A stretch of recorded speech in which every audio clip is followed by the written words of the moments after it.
Welcome to the Deep Sea Archives. You are about to listen to the lore of Lulu, the Fae Sorceress. Lulu was always a caring and deeply empathetic yordle who lived as much in her whimsical daydreams as in reality.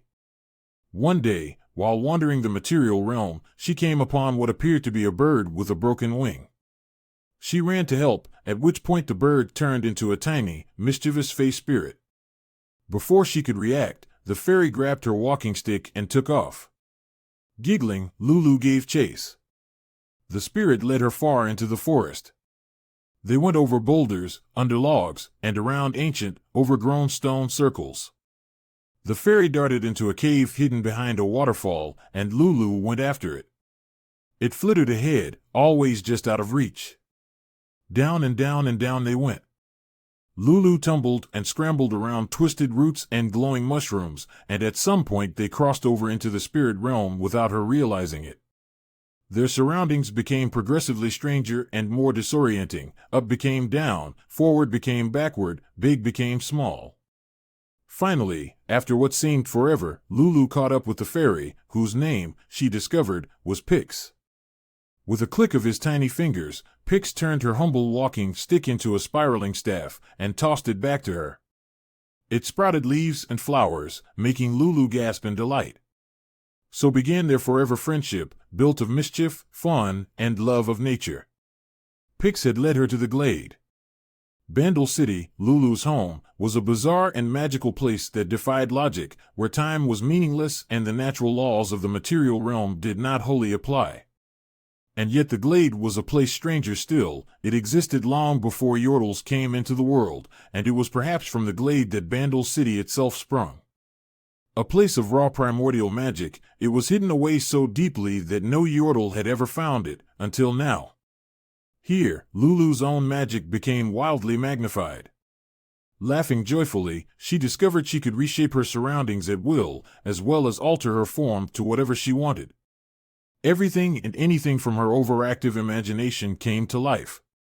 Lulu didn't know if Pix had brought her here because he saw in her a kindred soul and simply wanted someone to play with, or if the glade needed her for some other purpose, but she fell in love with it instantly. Her life became one of endless creation and play, and she soon forgot anything else existed. When finally she remembered, it was like waking from a dream. She found herself back in the material realm, not knowing if a single day had passed, or 1,000 years. To her surprise and joy, she found that some of her newfound power had come with her, allowing her to make small things large, change colors to those more pleasing to her, and cause creatures to fall spontaneously asleep. To Pix's endless amusement, she turned the mightiest beasts into tiny, bewildered frogs or squirrels with a flick of her staff. Nevertheless, she began to miss the glade. She decided to go back, but realized she didn't remember the way. Pix was no help, claiming to have forgotten as well, though it was possible he just didn't want to return quite yet. Unperturbed, Lulu set out anyway. She was certain the route back to the glade was always shifting, making one way as good as another. She simply picked whatever direction took her fancy at any particular moment, and even threw herself into seemingly terrible danger whenever it looked fun. Her travels took her far and wide, and magic, mayhem, and mishap tended to follow wherever she went. In Demacia, she freed a group of children from their boring history lessons and led them off into a nearby meadow.